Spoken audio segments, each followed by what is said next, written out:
এখন কিন্তু এডি জুয়েলারির ভীষণ একটা ট্রেন্ড চলছে, তাই ভাবলাম মিশো থেকে রিজনেবল প্রাইসে কিছু জুয়েলারি খোঁজা যাক। আর খুঁজতে খুঁজতে বেশ কিছু জুয়েলারি পছন্দ হয়ে যায়, তাই চলো তোমাদের সাথে সেগুলোকে শেয়ার করি।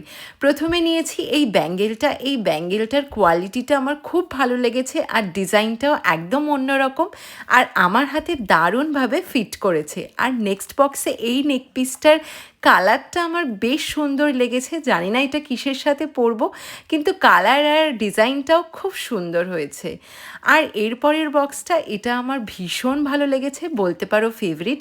এটা একটা ভি শেপের নেকপিস আর এডি জুয়েলারি এটা বলা যেতে পারে। এর সাথে ছিল একটা ইয়াররিংস আর মাংটিকা। এরপরে আমি নিয়েছিলাম, আমার একটা কোমরবন্ধনী লাগতো, তো এই স্টোন আর মতির ওয়ার্ক করা কোমরবন্ধনীটা খুবই ভালো লেগেছে। তো সব জুয়েলারিগুলো তো আমি একদম পারফেক্টলি 10 on 10ই দিলাম।